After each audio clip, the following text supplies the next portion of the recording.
De manière peut-être surprenante, cette première question, cette pièce du puzzle essentielle pour comprendre ce scandale d'État, c'est Steve Bannon. C'est Steve Bannon. Ça paraît complètement fou de le dire ça. Ces derniers jours, Steve Bannon a été de partout autour de cette affaire Epstein et de cette polémique autour de la décision de l'administration Trump de non seulement dire qu'il n'y avait pas de liste de clients, mais surtout, je vous l'ai toujours dit, le point le plus important était noyé dans ce rapport en disant que il n'y aurait plus, que c'était la dernière communication, qu'il n'y aurait plus d'informations, d'autres informations produites par le FBI pour le public sur l'affaire Epstein. C'est un point que les rares fois depuis où Pam Bondi a été sollicitée par les médias, elle se cache toujours derrière ce point-là. C'est le point qu'elle met en avant. Et donc, on a entendu et vu, y compris ici, Steve Bannon avoir une position changeante, en fait, comme l'a été la position changeante de Donald Trump, mais avec un point commun. Il a, dans un premier temps, demandé le renvoi de Pam Bondi. On se rappelle, quand l'histoire est sortie, il a été un des premiers à inscrire le narratif avec Lara Loomer dans l'idée que c'était la faute de Pam Bondi. Deuxième position, ça a été de vouloir nommer Matt Gaetz.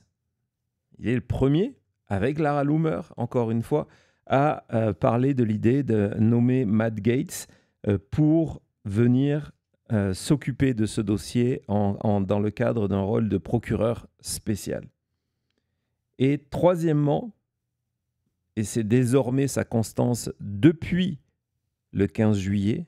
Le 15 juillet, je vous le rappelle, c'est lorsque le Wall Street Journal a informé Donald Trump qu'ils allaient publier son courrier ses vœux d'anniversaire, si vous voulez, à Jeffrey Epstein pour le 50e anniversaire de Jeffrey Epstein. Et donc, depuis le 15 juillet, Steve Bannon est reparti dans l'idée du Deep State en expliquant que ce Deep State dont fait partie le Wall Street Journal et les démocrates a très certainement modifié le dossier, créé des faux pour étouffer la vérité pendant les 4 ans de l'administration Biden. Ces 3 positions, comme les 2 positions de Loomer, ont un point commun. Elles ont toujours été de protéger Donald Trump. C'est la faute de Bondi. On va demander à quelqu'un qui est extrêmement fidèle à Donald Trump, c'est le fidèle parmi les fidèles, Matt Gaetz, d'être en charge du dossier. Et désormais, c'est s'il y a des infos qui sortent, elles sont fausses, des infos contre Trump, bien évidemment, elles sont fausses, elles ont été plantées par l'administration Biden. C'est d'autant plus intéressant que sur X, on l'a vu, Elon Musk, lui, ça avait généré un tweet de Lincoln Project à ce sujet, en reprenant un vieux cliché de Steve Bannon, certains disant que ce cliché avait été peut-être pris en Floride, on ne sait pas. Mais en tout cas, en expliquant que d'un coup, on parlait de Bannon, c'est évidemment Musk qui part 2 fois est parti sur cette accusation. Donc le 8 juillet, que Bannon est dans le dossier Epstein et que Bannon, il est revenu dessus le 12, qu'il va retourner en prison parce qu'il est dans le dossier Epstein.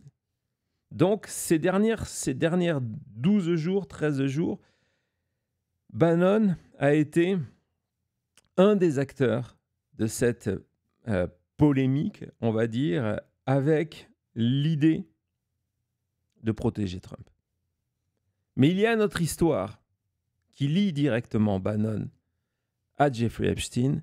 C'est cette histoire complètement folle que je vais vous raconter là. Je vais même vous montrer des images de ces enregistrements vidéo, cette série d'interviews menées dans l'appartement à Manhattan, ses appartements, parce que c'était une propriété estimée à près de 80 millions de dollars, de Jeffrey Epstein par Bannon. Bannon, si vous le découvrez maintenant, a interviewé pendant au moins 15 heures de vidéo Jeffrey Epstein. 15 heures d'interview avec Jeffrey Epstein. Nous sommes dans l'année 2018, début 2019. C'est la dernière interview. Ces 15 heures, peut-être 16, peut-être 20, sont les dernières fois que Jeffrey Epstein parle devant une caméra. Et pourtant, ces interviews, et plusieurs séquences, vous ne les avez jamais vues. Personne. Ces vidéos n'ont jamais été partagées par Steve Bannon. À un moment, et vous allez le voir, et peut-être vous allez le découvrir pour la première fois, il y a eu, et je vais vous raconter comment, nous sommes en 2021, il y a un trailer, une bande-annonce d'un documentaire présenté par Bannon autour de ces interviews. Vas-y Thomas. Next month marks 2 years since the death of convicted sex offender Jeffrey Epstein inside a New York City jail. We were underage. We were little girls. By the time I was 16, I brought him up to 75 girls. He was glib, and he lived essentially like he was Gatsby. He was an absolutely terrifying person to encounter. You own an island, right? True. Thank you very much. Two islands, the islands of Dr. Moreau. Correct. Jeffrey Epstein was a billionaire New York businessman whose vast wealth brought an arrogance that knew no limits. He acted as if he could have anything he craved. Reporting the FBI is now looking into how it can interview Britain's Prince Andrew over his relationship with Jeffrey Epstein. I made my living from old thinking, but the future is for the way women think. The way women think. That's correct. Is that not a sop because of all the depravity you've done against young women, and your new sop is that their women's thinking is the future? No, I've always believed that women would in fact be able to take over. I'm a firm believer and supporter of Time's Up. Federal prosecutors said yesterday video of Epstein's jail cell when he made his first suicide attempt no longer exists. I'm Jeffrey Edward Epstein. Have you ever been convicted of a crime? Yes.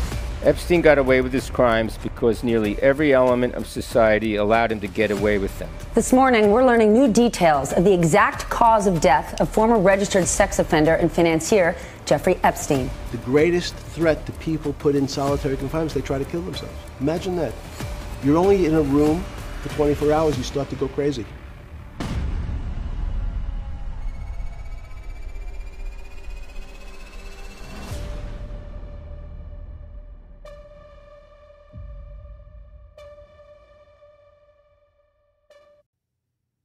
The Monsters, produit par Stephen K. Bannon, Steve Bannon. Ce documentaire-là, personne ne l'a jamais vu. Il y a eu cette bande-annonce qui a été réalisée. Je vais vous raconter le contexte un peu plus tard de la réalisation de cette bande-annonce. C'est via la maison de production de Bannon, qui avant de rentrer en politique a eu des intérêts du côté de Hollywood, et qui a utilisé dans les années 2010, 2018, 2020 même, sa structure de production pour produire des documentaires dans un deuxième temps pro-Trump, mais dans un premier temps, pour encourager ces idées nationalistes et populistes en même temps. Et donc, il y a cette bande-annonce, et avec, parce que rien ne se passe, des promesses qu'il va y avoir une diffusion plus tard. Depuis 2021, le Business Insider, le magazine Business Insider, n'a jamais cessé de demander à Bannon quand est-ce qu'il allait publier ses vidéos et quand est-ce que le documentaire allait être diffusé. Et donc, il nous raconte par exemple qu'en 2021, la porte-parole de Bannon, Alexandra Pruitt, expliquait que, donc en décembre 2021, que ça serait diffusé quelque part dans l'année suivante, autour de Labor Day. Et on explique que 2 ans après, chaque année ils ont relancé, 2 ans après, rien n'a été diffusé. Cette idée d'une diffusion prochaine du documentaire de Bannon sur Epstein, et en fait on va voir pas vraiment sur Epstein, c'est ce qui rend encore la chose peut-être un peu plus intéressante, c'est quelque chose qui revient souvent, mais Bannon, qui n'a jamais refusé de répondre à des médias, qui n'a jamais refusé la possibilité de dire ce qu'il pensait sur n'importe quel sujet, a toujours refusé de répondre aux demandes des médias sur ces vidéos. Il y a un refus de la part de Bannon de communiquer sur ce sujet, que ce soit des demandes faites par email, des demandes faites par courrier, des demandes faites par texto, des demandes faites de manière vocale. Bannon ne communique pas sur ces vidéos.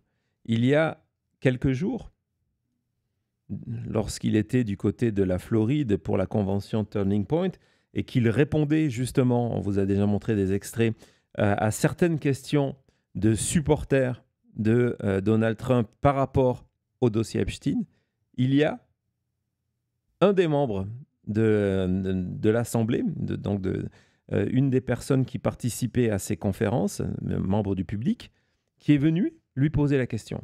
Et donc, on a une nouvelle date de Bannon. C'est pas le 2 semaines de Trump, mais c'est pas loin. Vas-y, Thomas.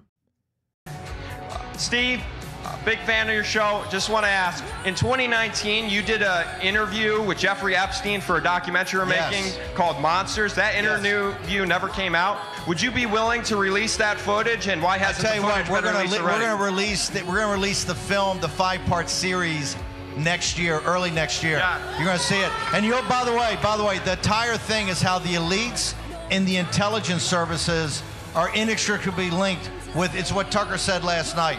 You're going to have to name names, and you're going to have to understand how the elites in the world, but also the intelligence services are inextricably linked in Epstein's story. That's the key. Awesome. Voilà. Nouvelle promesse de Steve Bannon, le fait que quelque part en début de l'année prochaine, donc en 2026, il sortira son documentaire. Et il précise, on voit bien, on l'a vu dès le titre, dans la bande-annonce que je vous ai montrée, il précise que ce documentaire, qui s'appelle « Les monstres », donc c'est pas le monstre étant ici Epstein, c'est une volonté de démontrer, c'est en gros ce qu'il défend depuis des années autour de cette thèse du Deep State, le Deep State qui est cette union entre les services de renseignement, il insiste là-dessus, les services de renseignement, le monde de la finance, certains politiques qui sont en dehors du mouvement populiste, les médias, Hollywood, tout ensemble. Et dans le cadre de ce réseau qu'il promet d'éclairer sur 5 épisodes, Epstein est un exemple de quelqu'un qui joue un rôle central dans cette connexion entre toutes les parties que je viens citer. Donc encore une fois, la manière dont Steve Bannon parle de son documentaire, ce n'est pas un documentaire sur Bannon, mais c'est un documentaire sur le Deep State éclairé par Jeffrey Epstein. Ce sont encore une fois des interviews réalisées en 2019 et donc avec cette question de dire est-ce qu'on va voir ces documents-là en 2026 Ces vidéos n'ont jamais été vues par personne, à part les quelques. C'est les deux seuls, les 3 moments qui ont été rendus publics sont ceux dans cette bande-annonce qui n'est même plus sur YouTube. Elle a été pendant un moment, elle a disparu, mais en tout cas, c'est la seule, sont les seules images. Même la justice n'a jamais eu accès à ces vidéos. Parce que elle ne l'a jamais demandé. La dernière fois qu'il y a eu une affaire judiciaire, qui est donc le procès de Ghislaine Maxwell, où ces vidéos-là auraient pu être exigées, ça n'a pas été fait parce qu'en fait, les avocats et la partie civile, en général, les avocats des victimes, donc, n'étaient pas au courant de l'existence de ces vidéos. Et donc, on nous parle ici d'un documentaire. Mais la véritable question, c'est est-ce qu'il s'agit véritablement d'un documentaire? Parce que vous allez voir, lorsque on commence l'enquête au niveau de ces enregistrements, 15-16 heures, on se rend compte que depuis la révélation de leur existence, Bannon a dit tout et son contraire là-dessus. Ce n'est pas simplement une question de vous dire on va vous le passer en 2022, on va vous le passer en 2026. Lorsque on l'interroge et qu'on interroge des proches de Epstein qui ont été témoins de ces dernières années, on se rend compte que pour justifier le fait que Bannon ait passé des heures, des semaines avec Epstein, nous avons des dizaines d'explications différentes. Donc, par exemple, il y a cette excuse du documentaire, mais avant ça, on va revenir au moment où on apprend que Bannon, ancien conseiller de Trump, a passé des heures, encore une fois, je me répète, à faire ses interviews. On l'apprend avec un article qui est publié dans le New York Times. Nous sommes en septembre 2021 et le New York Times publie un article à l'occasion de la sortie d'un livre. Voici le premier article qui évoque, nous sommes donc le 12 septembre 2021, les dates sont extrêmement importantes, 12 septembre 2021, et donc le New York Times évoque des pages qui sont à l'intérieur du nouveau livre de Michael Wolff, dont on vous a parlé très souvent. Vous allez voir, il a un rôle très important dans cette affaire-là, qui s'appelle Too Famous. On va voir la couverture, trop célèbre. Et donc, le livre, l'article du New York Times, qui a compris l'importance dans cet énorme livre sur les monstres de notre société. D'ailleurs, c'est intéressant, c'est la manière dont Wolff en parle. Il parle des monstres comme le titre après du documentaire, de la bande-annonce du documentaire proposé par Steve Bannon. Et donc, le journaliste Ben Smith a compris que la partie la plus importante et la plus intrigante, c'est que le fait que non seulement il existe au moins 16 heures de vidéos de Epstein que personne n'a vues, mais qu'en plus de ça, elles ont été réalisées par Steve Bannon. pas par un journaliste, mais par Steve Bannon, ancien conseiller de Donald Trump. Ancien même directeur de sa campagne de 2016. Et donc, il fait parler dans cet article-là Michael Wolff. Et Michael Wolff explique que, en fait, ces interviews ont été faites par Bannon pour préparer, on appelle ça du media coaching. Donc, on est dans une autre excuse en disant, c'est que nous sommes après la révélation des actes pédophiles de Epstein par une journaliste indépendante du côté de Miami. Vous savez, en 2007, pour la première fois, Epstein est condamné au niveau fédéral. Il a ce qu'on appelle un sweet deal. Il a un accord qui lui limite sa peine de prison. Il va être condamné à une peine de prison légère où il va pouvoir en fait passer ses journées à l'extérieur et rentrer le soir. Il est condamné dans le cadre du fait d'avoir sollicité de la prostitution de mineurs. On n'est pas dans du trafic sexuel. Et la journaliste va prouver que dans la réalité, le dossier Epstein a été étouffé une première fois et que la police de Palm Beach disposait de dizaines de témoignages de mineurs qui avaient été trafiqués et violés par Epstein. Et donc, en 2018, ces papiers sortent. Ce sont ces papiers d'enquête journaliste qui vont amener ensuite son inculpation, puis son suicide, donc en 2019. Donc nous en sommes à ce moment-là. Et d'après Michael Wolff, Bannon est venu aider Epstein à gérer cette crise-là et à apprendre à mieux se comporter face à une caméra en se disant on va très certainement sortir, faire une interview, soit c'est chez 60 Minutes, soit chez Rachel Maddow, et donc il faut préparer à faire ça.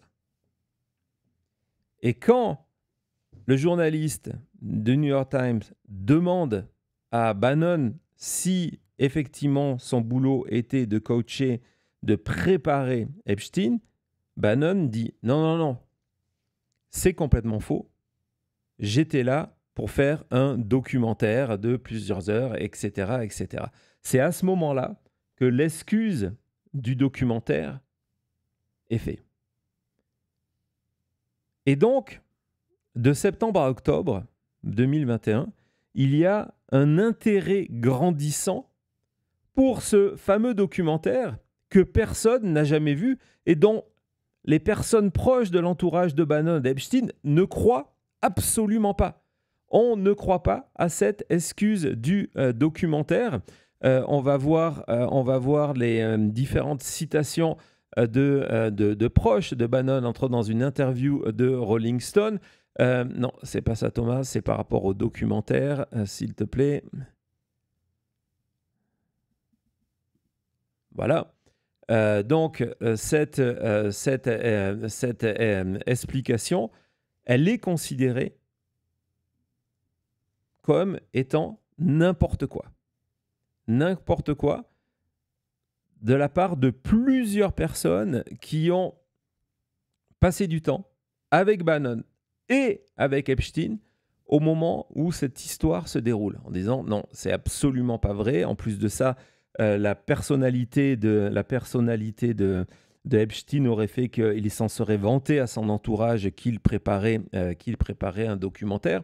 Et donc tout ça attise une énorme curiosité. Wolff dit ce n'est pas un documentaire. Bannon dit c'est un documentaire. L'entourage d'Epstein et de Bannon dit ce n'était pas un documentaire. Et il faut mettre fin à cette polémique-là. Le 19 octobre 2021, un mois après la publication de l'article du New York Times qui a aiguisé cette curiosité et cette pression sur Bannon, tous les médias l'appellent à ce moment-là. On veut avoir ces images-là. Le New York Post publie la bande-annonce que je vous ai montrée. Nous sommes le 19 octobre en disant voilà, non, regardez, la preuve, c'est un documentaire, il existe une bande-annonce. Il existe une bande-annonce. 2 mots sur cet article. Cet article est signé Emma Jo Morris. Emma Jo Morris, c'est l'ancienne productrice de l'émission du show de Sean Hannity sur Fox News, qui avait été recrutée par le New York Post. Bon, c'est le même groupe, hein, je vous rappelle, New York Post, Fox News et Wall Street Journal appartiennent à Rupert Murdoch. Elle a été recrutée pour mener des enquêtes sur Biden. Et donc, c'est Emma Jo Morris qui va sortir, c'est son premier scoop au Wall Street Journal, qui va sortir cette information-là, cette bande-annonce de ce documentaire, en disant, ben voilà, non, c'est vraiment un documentaire, il n'y a rien d'autre à voir, c'est vraiment un documentaire. La preuve, on a la bande-annonce. Emma Jo Morris, elle a sorti 2 scoops de sa carrière au New York Post. Elle a sorti celui-ci, et puis elle a sorti, quelques mois après, l'ordinateur de Hunter Biden. Des informations qui lui ont été fournies par Steve Bannon. C'est sa source principale, c'est Steve Bannon. Et elle va quitter, fin 2021, elle va quitter le New York Post et elle va venir travailler pendant plusieurs années à Breitbart, dont le patron, membre du board, est Steve Bannon. Et donc, on a le droit de se demander si cet article qui apparaît miraculeusement pour arrêter cette espèce de pression qu'il y a sur Steve Bannon, sur ses vidéos, s'il est complètement honnête sur l'existence de ce documentaire. Je vous parlais tout à l'heure de Business Insider. Business Insider a demandé plusieurs fois à Emma Jo Morris si elle avait vu les transcriptions, si elle avait vu d'autres enregistrements à part cette bande-annonce, et elle a dit non, jamais. La seule chose qui m'a été communiquée par Bannon, c'est cette bande-annonce. Et donc, Bannon résout un problème, mais en crée un deuxième.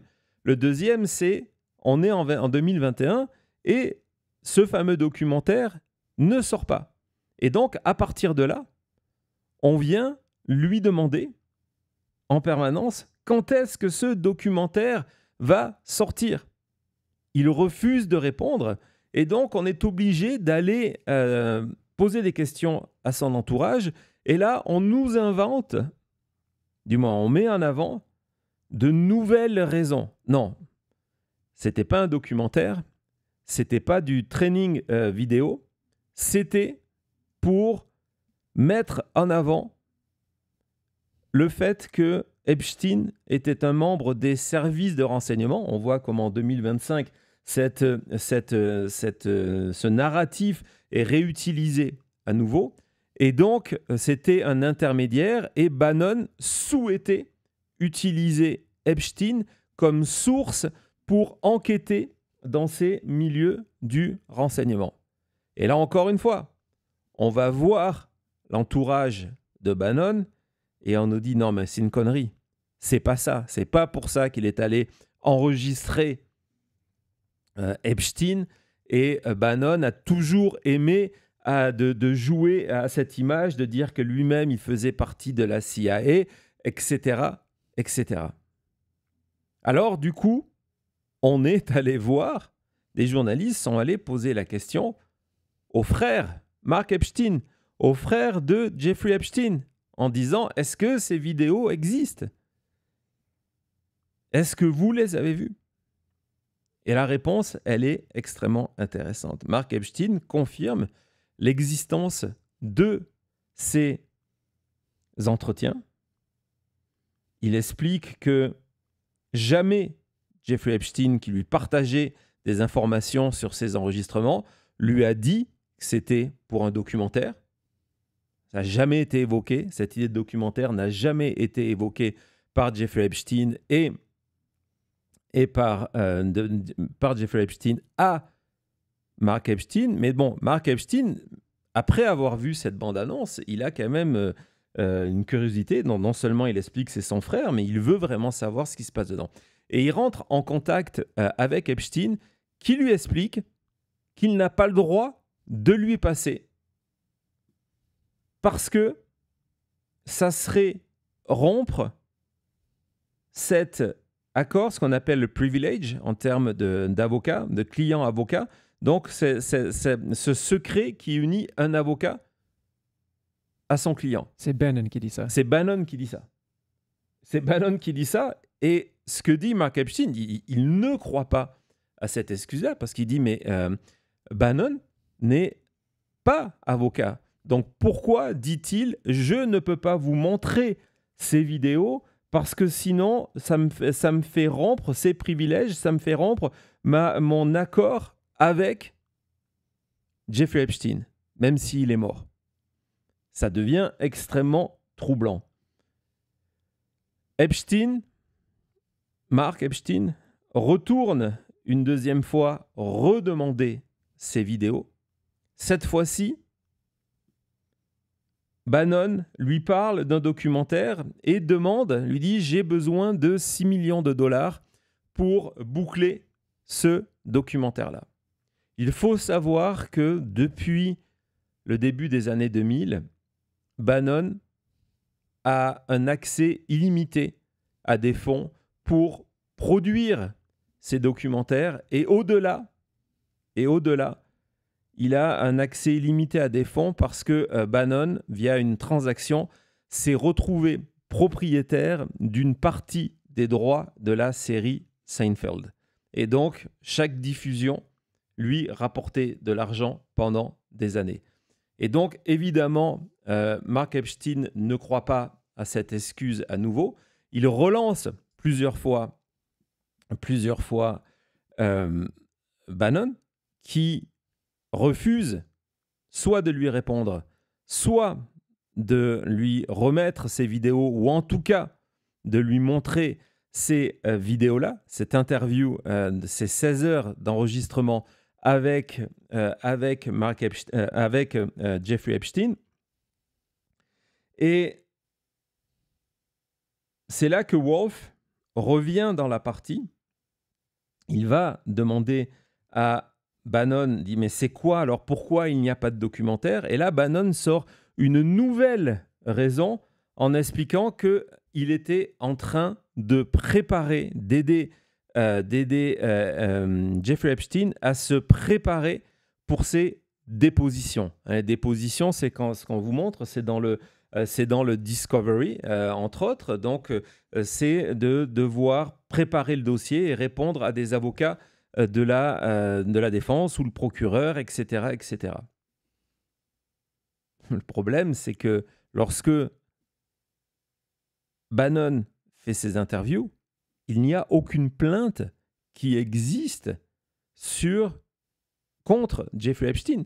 Donc, il n'y a aucune raison pour Bannon de dire « Je suis en train de préparer Epstein pour répondre aux questions de la justice ». À ce moment-là, il n'y a rien. Et donc, la réalité, c'est que aujourd'hui, au-delà du fait que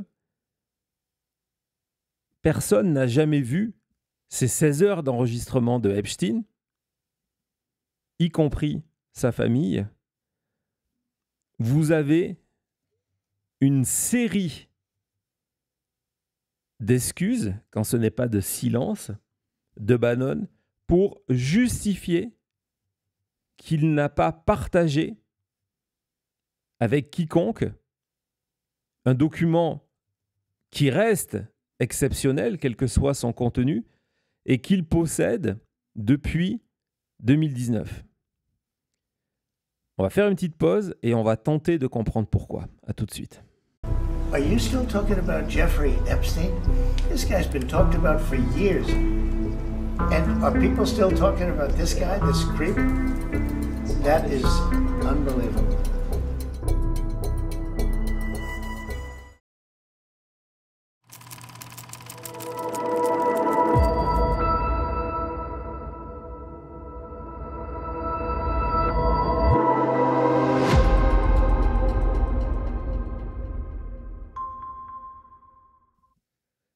Merci beaucoup à tout le monde qui est là. Bonjour, bonsoir, bon après-midi. Je ne sais pas où vous êtes, mais en tout cas, merci d'être là avec nous. Alors, on vient de dépasser les 750 pouces. C'est formidable. Merci beaucoup. C'est une manière gratuite à nous soutenir, donc merci beaucoup. Et on va souhaiter la bienvenue à José qui vient de rejoindre l'équipe Maintenant Média. Donc, bienvenue. On se retrouve dans le prochain Avant Maintenant. Merci beaucoup, José. Et merci, un énorme merci à Claudine qui a raté les deux dernières émissions, donc près de 8 heures qu'il me faudra rattraper. Désolé, mais en tout cas, un énorme merci pour ce soutien. Une question de s'il y a beaucoup de temps pour du repos entre préparations. Non. mais merci beaucoup, Claudine, pour ton soutien. Merci beaucoup, Luc, qui est passionné et nous, on est passionnants. Ça marche bien ensemble. Marche bien. Merci beaucoup, Luc, pour ton soutien. Et merci à tout le monde qui vient juste de s'abonner. Nous sommes 38 615 abonnés. Et vous savez, dès que vous êtes abonné, vous aurez accès au chat ici sur YouTube qui est vraiment fantastique. Et n'oubliez pas de cliquer sur la sonnette de notification. Comme ça, vous serez avec nous pour la deuxième partie de cette enquête en direct. Et vous aurez des notifications à chaque fois qu'on publie les segments vidéo. Vous savez, ces moments plus courts des émissions dans notre affaire Epstein-Trump, mais aussi tout le reste de l'actualité américaine autour de cette présidence. Voilà, et puis tout ça ne serait pas complet sans vous rappeler d'aller jeter un œil sur Maintenant Média pour nous soutenir et pour communiquer, pour rejoindre notre communauté et faire vivre cette communauté au-delà des directs, maintenontmedia.com. On va faire un tout petit jingle de quelques secondes, ça va permettre après à Thomas de faire la vidéo et puis on va tenter de comprendre pourquoi non seulement Bannon n'a jamais sorti ces vidéos-là, mais pourquoi il est allé réaliser ces vidéos. À tout de suite.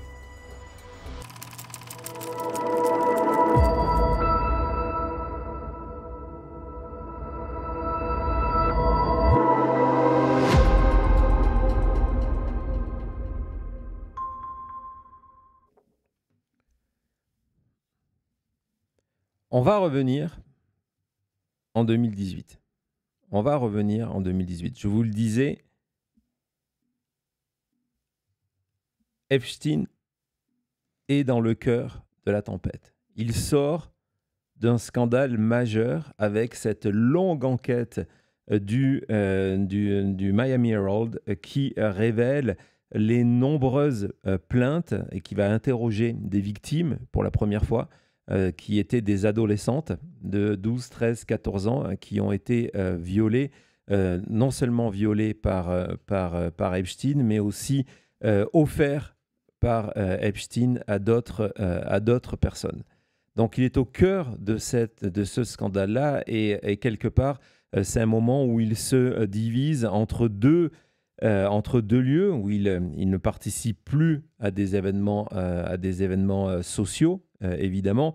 Il se retrouve, par exemple, énormément dans son appartement new-yorkais, où Bannon va réaliser ces vidéos-là, et puis il prend très souvent son jet pour aller à Paris, où il a également un énorme appartement. Donc il passe en gros sa vie entre New York et Paris en essayant d'éviter la pression médiatique. À ce moment-là, c'est quelqu'un qui est devenu intouchable, dans le sens où il ne faut pas se montrer avec Epstein, même si vous avez été proche de lui pendant des années, parce qu'il est radioactif.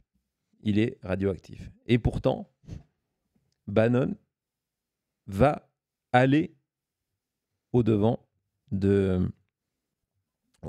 Epstein et passer énormément de temps, tellement de temps d'ailleurs que grâce à France Info, on a appris que Bannon faisait au moins, sûrement plusieurs, voyages avec Epstein à Paris. Hein, c'est un article qui a été publié en 2019. L'interview de la personne qui était en charge de s'occuper de la propriété de la propriété d'Epstein à Paris, qui a été donc réalisée juste après son arrestation. On doit se souvenir que Epstein a été arrêté par le FBI à la sortie de son jet alors qu'il rentrait de France. Il est rentré de France, donc on va voir, on va explorer cet article-là. Donc, parce qu'il est intéressant, on rappelle que Gabriel, c'est pas son nom, a travaillé avec Epstein pour Epstein pendant 18 ans, que Epstein avait acheté avenue Foch une demeure de 800 mètres carrés, évaluée à ce moment-là à près de 8 millions d'euros. Et donc, comme je vous le disais, dans cette maison-là, il y avait non seulement une salle de sport, mais également une salle de massage. Pourquoi c'est important? Parce que de Palm Beach à New York, c'est dans sa salle de massage que les abus sexuels débutaient. Et donc, dans son interview, Gabriel raconte que Epstein venait très fréquemment et que très souvent, il était accompagné. Il était accompagné de jeunes filles, sûrement majeures, mais en tout cas à la limite de cette majorité, et que dans son séjour, il était très souvent en France. On sait depuis pourquoi, parce qu'il y avait cette agence qu'il avait financée de mannequins qui en fait lui permettait de couverture pour rabattre des jeunes filles, des très jeunes filles principalement de l'Europe de l'Est. Et donc, Gabriel raconte que parmi les personnes qui, à l'automne 2018, et ça correspond au moment où Bannon commence à fréquenter Epstein, il y a eu Bannon qui voyageait avec lui, et donc Gabriel raconte qu'il a été son chauffeur, le chauffeur de Bannon lors de son séjour. Et c'est un point d'ailleurs que du côté de Bannon, on dit non, c'est faux. On ne veut pas être associé, parce que là, on sort de ce cadre, de ce documentaire, de dire non, mais en fait, vous voyagez avec Bannon. Il y a plusieurs autres personnes qui définissent, qui témoignent en tout cas, au-delà de Gabriel, de cette relation complètement amicale entre Bannon et Epstein. En disant, on était là, Epstein en parlait à ses amis, qu'il avait une nouvelle connaissance, que c'était Bannon, qui passait du temps ensemble. Il y a plusieurs témoignages, vu que Epstein ne sortait plus, il recevait chez lui, il organisait des déjeuners, des petits déjeuners, des dîners, et que Bannon était là. Il y a plusieurs personnes qui ont témoigné, y compris devant le Sénat, que Bannon était il n'y avait pas de caméra, mais que Bannon était chez Epstein. Et en fait, on voit que, sûrement au profit des deux, parce que c'était leur mode opératoire, qu'il y a une relation amicale qui va se créer entre les deux hommes. Et dans le cadre de cette relation amicale, à un moment, il y a ces enregistrements qui sont faits. Qui plus tard, donc l'excuse, ça sera que c'est un documentaire. C'est la manière dont, c'est la définition même dont les relations se passent entre les deux. Et donc, on est en droit de se demander pourquoi Bannon a décidé, en partir de l'automne 2018, la fin de l'année 2018, le début de l'année 2019, de devenir l'ami de quelqu'un qui, en plus de ça, a plutôt une image démocrate, mais qui surtout est considéré comme radioactif. Hein, je me répète, c'est le moment, les quelques mois qui précèdent l'arrivée de Bannon dans la vie de Epstein sont celles de toutes ces révélations sur des crimes sexuels terribles et qui vont amener son inculpation en 2019, le temps que la justice vérifie les informations qui sont dévoilées et documentées dans le Miami Herald. Pourquoi Bannon prend ce risque de venir s'associer avec quelqu'un d'aussi compromis publiquement? C'est pas lorsque, comme si on était proche de Epstein avant son inculpation de 2008 ou après, lorsque en fait l'impact avait été limité. Là, il devient ami au pire moment, juste avant son inculpation, au pire moment de Epstein. Avant de rentrer dans cette explication, il faut revenir sur une réalité, sur Bannon. Bannon, vous le savez, c'est une parenthèse, cher maître Eolas, mais une parenthèse extrêmement importante. Bannon est un point essentiel de la montée vers le pouvoir, de la conquête du pouvoir de Donald Trump. Depuis 2010. En 2010, c'est Bannon, le premier. Il y avait une tentative en 2000 avec Roger Stone, mais en 2010, Bannon, par l'intermédiaire d'un financier conservateur, rencontre Trump pour la première fois et lui propose d'être candidat en 2012. Et il lui explique que pour exister politiquement, il faut qu'il choisisse un point de vue nationaliste et un point de vue anti-établissement populiste. Et c'est ce que Trump va commencer à faire. Le modèle de Bannon, le héros de Bannon, ça a toujours été Ronald Reagan.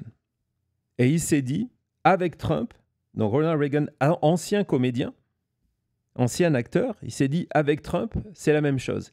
C'est quelqu'un qui est dans les médias, qui sait parler face à une caméra, qui a une personnalité, qui est en dehors du système politique.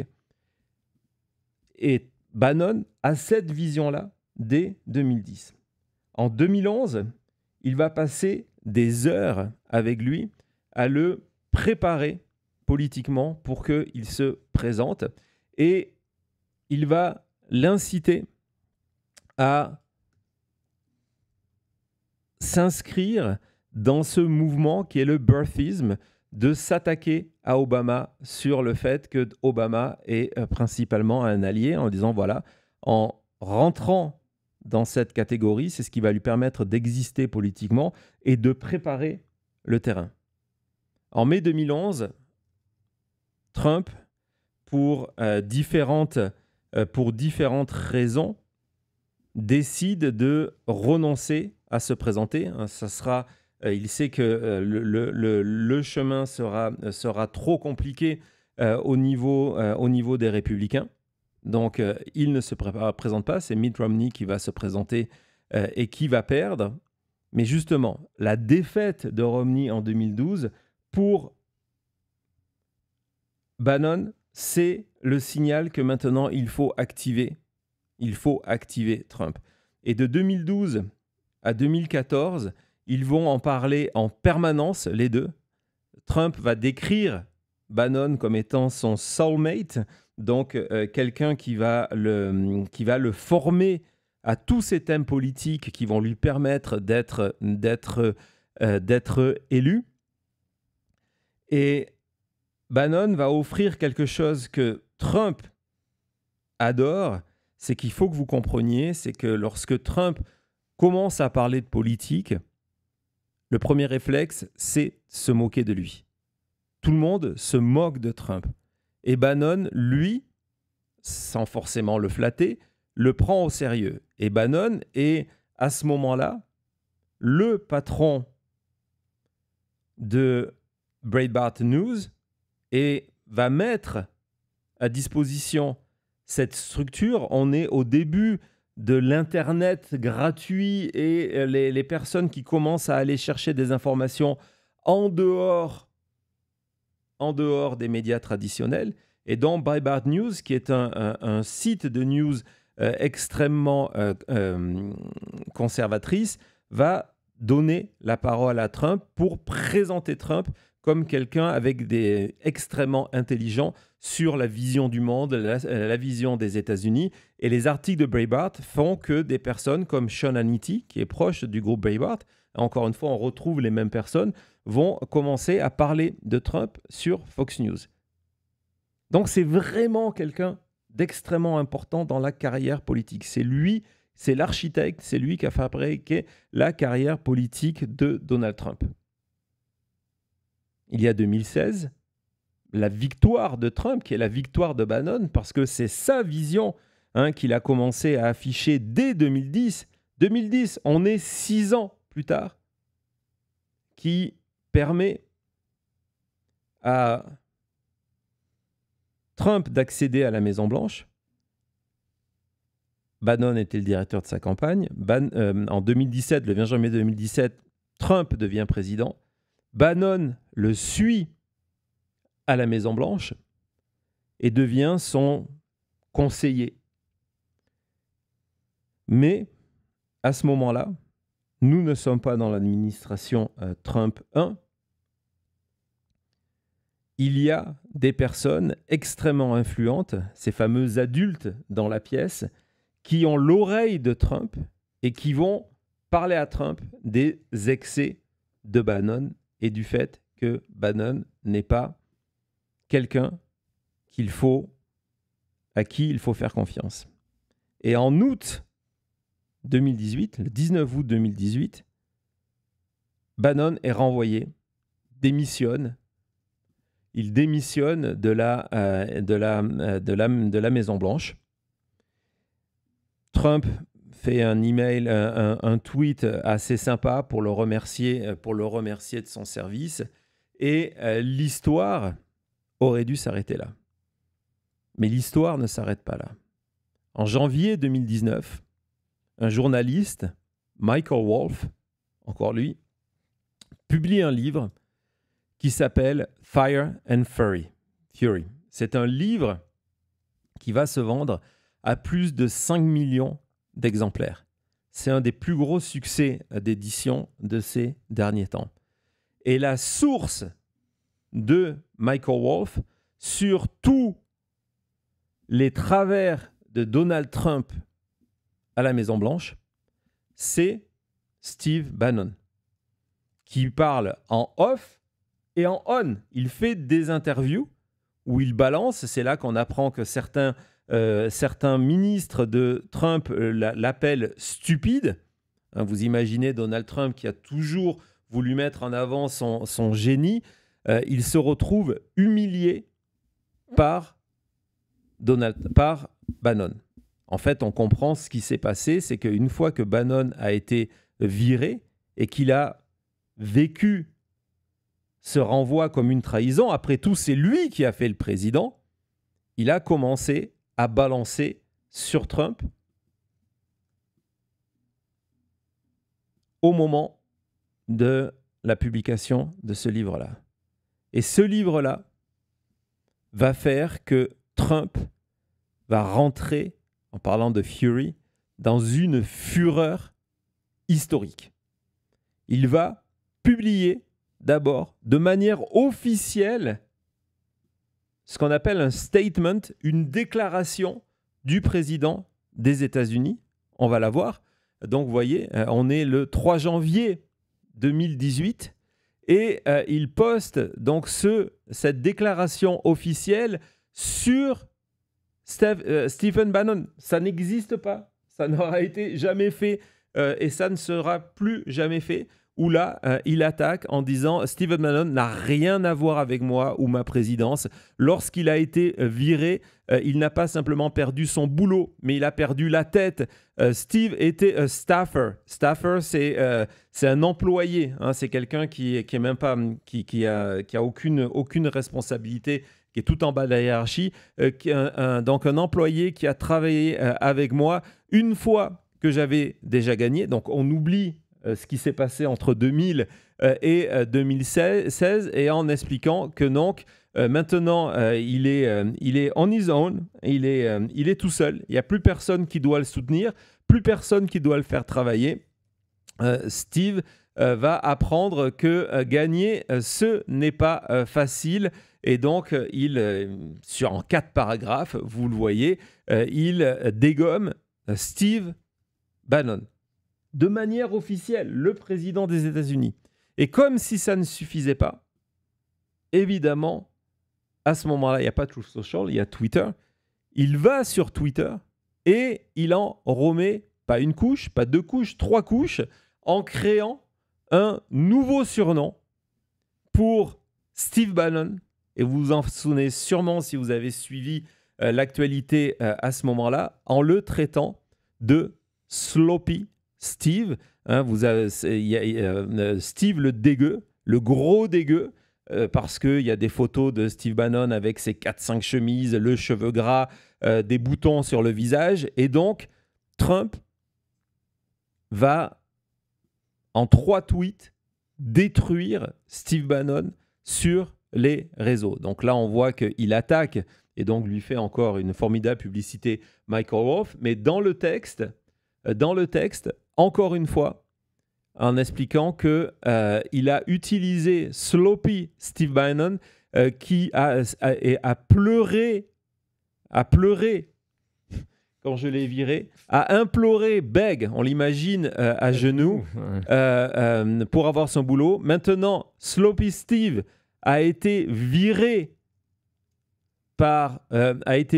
like a dog, qui est l'expression préférée de Trump, comme une merde, si vous voulez, par tout le monde. Par tout le monde. Ce texte-là est extrêmement important.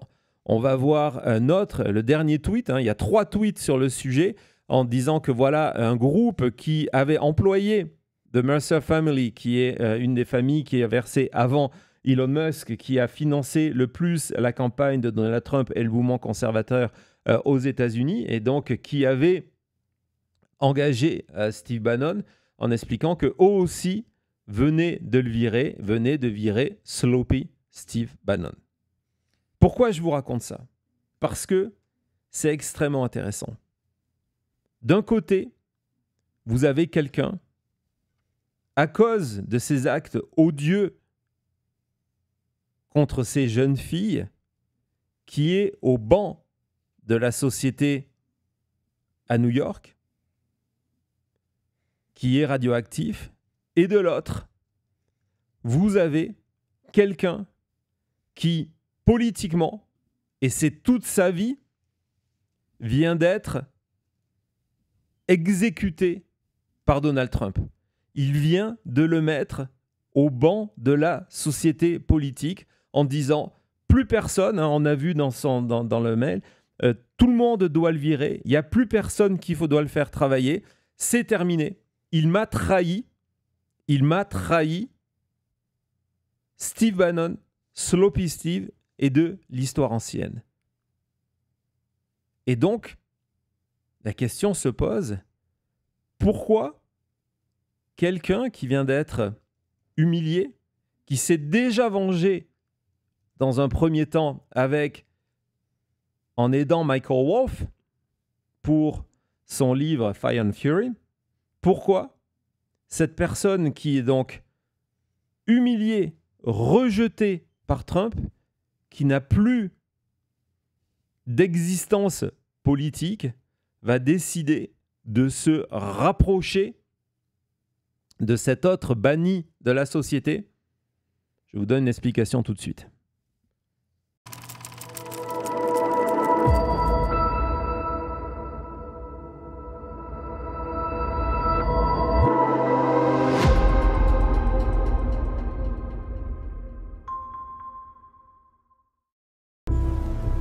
still talking about Jeffrey Epstein? This guy's been talked about for years. And are people still talking about this guy, this creep? That is unbelievable.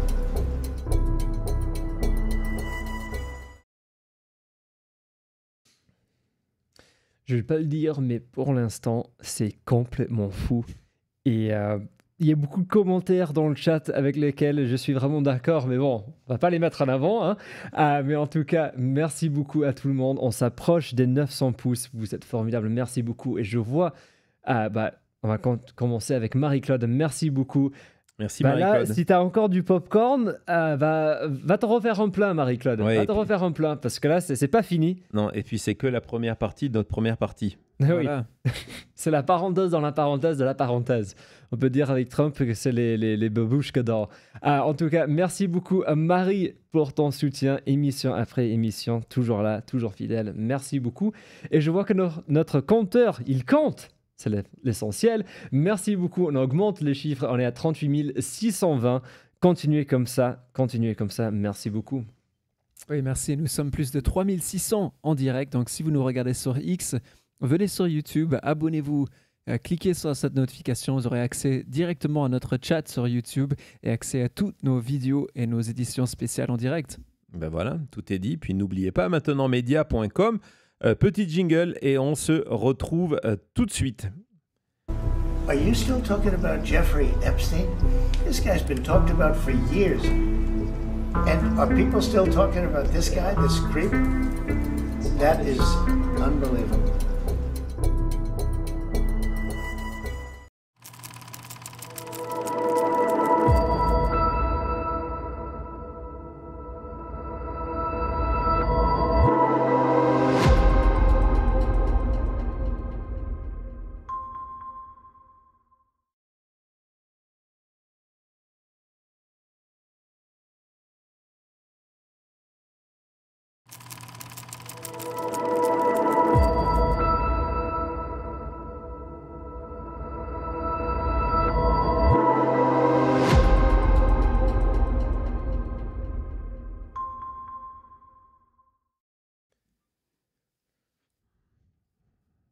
Donc, nous tentons ensemble de comprendre pourquoi Steve Bannon, rejeté, humilié publiquement par le président des États-Unis, après avoir aidé à sa carrière politique, après lui avoir offert une vision et offert, d'après lui, la présidence, pourquoi Bannon est allé se rapprocher de Jeffrey Epstein et à terme, qui est lui aussi radioactif, pas pour les mêmes raisons, mais les deux le sont, c'est vraiment un point commun, et à terme, enregistrer ces confidences de Epstein, 16 heures de vidéo, et ne jamais les utiliser. La rencontre entre Epstein et Bannon date de l'automne de la fin de l'année 2018. Il n'existe pas de date précise. Et le témoin de cette rencontre, c'est Wolf. À ce moment-là, il prépare son livre. Et donc, il est témoin de cette rencontre-là qui ne se fait pas par son intermédiaire, mais l'intermédiaire d'une autre personne, je vous dirai plus tard qui, d'après moi, peut être cette personne, mais d'une autre personne qui est dans la sphère à la fois politique et la sphère financière et qui est entre Epstein et Bannon. Et on a un témoignage au niveau du Sénat qui nous laisse à penser que c'est lui, mais c'est un détail qui n'est pas important dans l'histoire. Mais ce qui est intéressant, c'est que Wolf est témoin de cette première rencontre. Et tout de suite, il comprend que ce qui anime Steve Bannon et qui va accrocher avec Epstein, c'est que les deux sont des déçus. Les deux sont des victimes, d'après eux, de Donald Trump. C'est leur point commun depuis le départ et c'est ce qui va les unir pendant cette année qu'ils vont passer ensemble. C'est ce qu'ils savent, surtout ce que Jeffrey Epstein sait sur Donald Trump. C'est la fascination de Bannon. Bannon, qui vient d'être humilié, je me répète, arrive en allant voir Epstein la première fois, en lui avouant que la seule personne dont j'ai eu peur pendant la campagne de 2016, c'était Epstein. Il le dit à Epstein, à cause des secrets que Epstein avait sur Trump. Ce point de départ de Bannon qui va voir Epstein pour tenter de connaître les secrets de Epstein sur Trump, il y a Wolff qui le raconte, mais il y a d'autres témoins qui confirment que oui, Bannon est venu voir Epstein pour que Epstein lui parle de Trump. Et donc, pendant 1 an, Bannon va devenir l'ami de Epstein pour que Epstein se sente suffisamment en confiance pour parler devant la caméra des secrets de Donald Trump. Et on le sait que même s'il n'y a aucune de ces vidéos qui n'est jamais sortie, qu'il y a au moins une séance d'entretien, il y a eu 16 heures d'entretien, où Epstein a parlé à Bannon des secrets de Trump. On le sait parce que Epstein, qui avait accès à ces vidéos-là, un jour envoie via Dropbox un extrait à son frère. Le frère, donc Mark Epstein, a vu cette vidéo-là et donc il dit voilà, j'ai vu une de ces interviews et dans cette interview, Jeffrey expliquait qu'il avait arrêté de passer du temps de hanging out avec Trump lorsqu'il avait compris que Trump était pourri. Je pense ici, on en parlera dans notre deuxième partie, pas aujourd'hui, mais deuxième partie de notre édition spéciale, l'enquête interdite, que Epstein fait référence à la transaction, la tentative d'achat d'une villa de luxe à Palm Beach, où les deux hommes se sont retrouvés en concurrence. Et d'après Epstein, c'est ce qu'il a dit à Wolff. Wolff a publié cet enregistrement audio.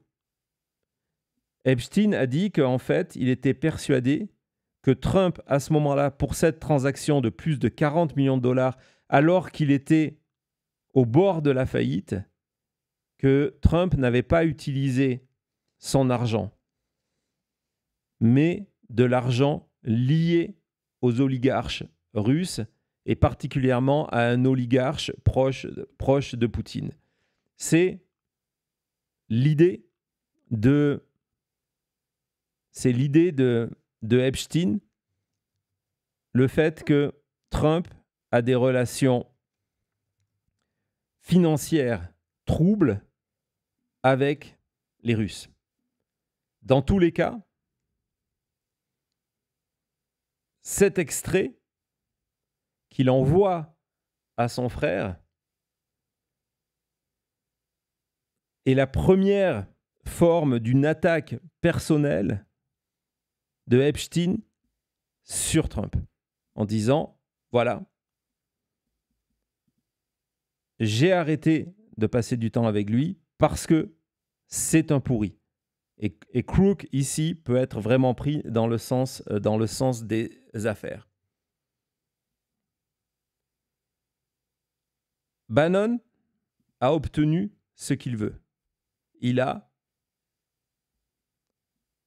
Epstein en cassette, en vidéo, en train de charger Trump. À ce moment-là, quelques mois après, Epstein est arrêté. Bannon refuse de passer ses vidéos à Mark Epstein, au frère de Jeffrey Epstein. Il refuse de les montrer. Il en parle à personne jusqu'à la révélation en 2021 de Wolf, de l'article New York Times et la fabrication en urgence dans un média ami via une journaliste amie de cette bande-annonce en disant non, mais j'étais là pour un documentaire avec tous les doutes qui ont été faits, toutes les versions différentes pour un documentaire, pour l'aider à préparer une émission, pour l'aider à préparer sa déposition, etc., etc. Et donc, on doit retourner au cœur des relations entre Bannon et Trump. Et c'est peut-être simplement un hasard de calendrier. C'est peut-être simplement un hasard de calendrier. Mais le 5 janvier, vous avez vu ces tweets de Donald Trump qui humilie et qui demande à toute la sphère politique d'arrêter de faire travailler Steve Bannon. Il le traite de sloppy Steven. Il accuse d'être une taupe, d'avoir fuité des informations, des secrets d'État de là à la Maison-Blanche. Et pourtant,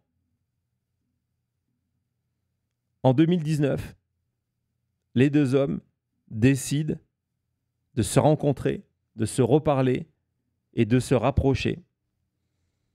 Steve Bannon, à ce moment-là, vient de terminer son année et demie à côté de Epstein. Il a obtenu ce qu'il voulait et réussit l'impossible à revenir dans le cadre des conseillers de Donald Trump.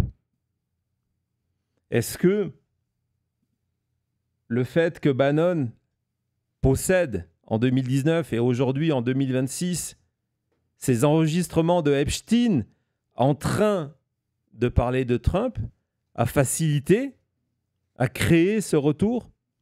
C'est une des 5 questions dont je vous parlais en début d'émission, dont la réponse nous permettra de comprendre pourquoi Donald Trump est autant effrayé par le dossier